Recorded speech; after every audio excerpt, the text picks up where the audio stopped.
Baik,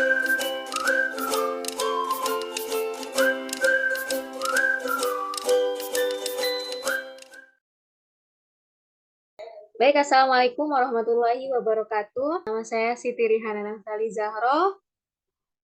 Di sini saya akan memenuhi tugas ujian tengah semester, yaitu mencari uji validitas, reliabilitas, daya sukar, dan daya pembeda menggunakan program SPSS.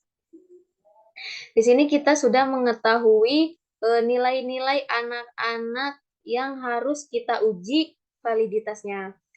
Baik, langsung kita mulai saja. Pertama, kita blok semua nilainya saja sama totalnya. Lalu kita copy, lalu kita pindahkan ke program SPSS-nya. Kita copy paste di sini, paste di sini. Nah, setelah keluar kita langsung ke variable view untuk merubah butir soal ini menjadi X1 sampai X10. Seperti ini.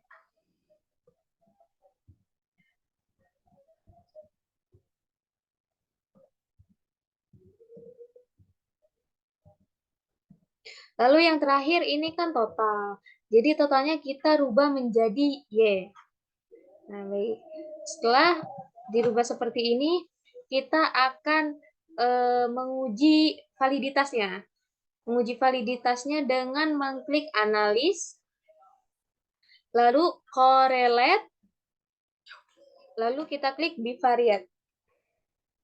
Nah, setelah ini kita blok semua. Blok semua, kita pindahkan ke kanan, lalu oke. Nah, di sini kita akan mengetahui soal yang valid dan tidak validnya. Uji validitas ini kita lihat nilai signifikannya harus lebih kecil dari 0,05. Nah, di sini kita bisa melihat yang valid sama yang tidaknya. Kita di sini ada tandanya juga, yang valid itu biasanya kita ditandai dengan adanya bintang-bintang seperti ini. Bintang-bintang seperti ini itu dikatakan valid karena kurang dari 0,05.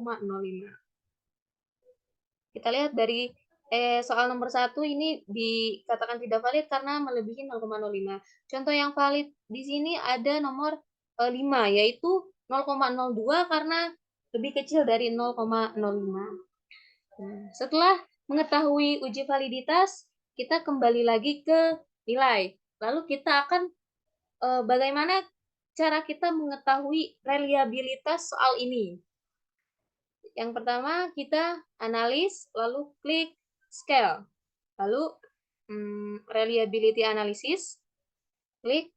Lalu kita blok semua, pindahkan lagi ke kanan, tapi kita kecualikan yaitu yang Y. Kita Y kecualikan, kita balikan lagi ke kiri, lalu oke. Di sini kita lihat soal ini reliable atau tidaknya, kita lihat di Cronbachh alfanya. Di sini kita bisa katakan soal ini reliable jika lebih dari 0,6. Kita lihat Cronbachh alpha yang sudah kita analisis, di sini hasilnya 0,468. 0,4. Berarti kita katakan bahwa soal ini tidak reliable. Gitu. Baik, selanjutnya kita akan mengetahui daya kesukaran soal ini. Kita balik lagi ke nilai, lalu kita klik analis, kita pilih yang paling atas yaitu descriptive statistik, kita klik frequencies. Baik, kita klik, lalu di sini kita pindahkan ke variabel ini hanya soal yang sudah valid.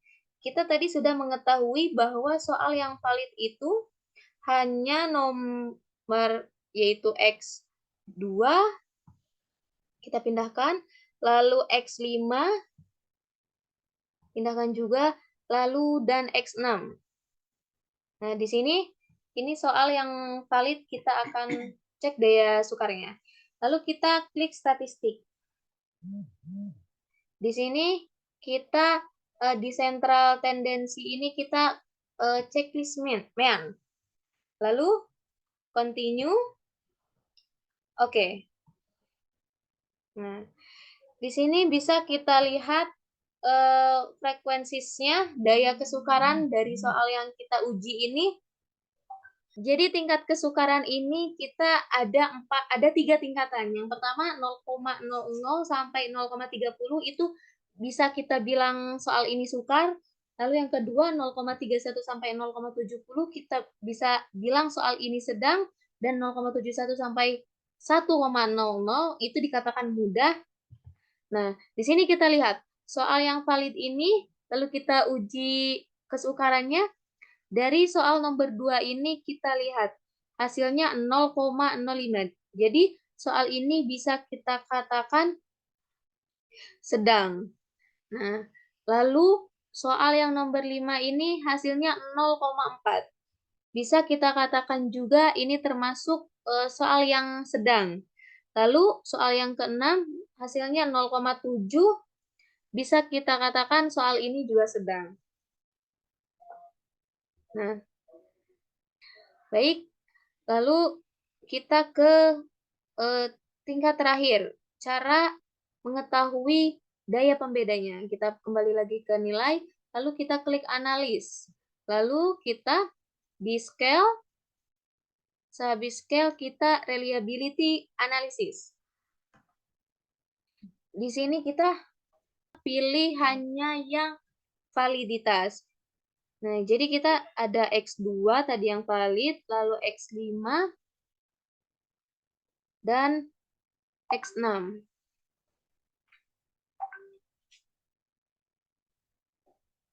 Lalu kita klik statistik, lalu kita di deskriptif ini kita checklist semua. Lalu continue. Nah, di sini di model kita ganti menjadi dari alpha menjadi split half. Setelah itu kita oke. Nah, di hasil daya sukar ini kita bisa melihat daya pembeda ini dari corrected item atau total correlation. Nah, dikatakan tingkat daya pembeda ini ada 4 tingkatan. Yang pertama 0,70 sampai 0,1 sampai 1,00 itu bisa kita sebut sangat baik. 0,40 sampai 0,69 itu dikatakan baik. 0,20 sampai 0,39 itu dikatakan cukup. Lalu 0,00 sampai 0,19 itu dikatakan jelek. Lalu kita bisa mengetahuinya. Di sini kita lihat hasilnya 0,361. Kita bisa katakan cukup dikarenakan daya pembedanya cukup. Lalu soal kelima, di sini hasilnya 0,600. Bisa kita katakan baik dari tingkat daya pembedanya.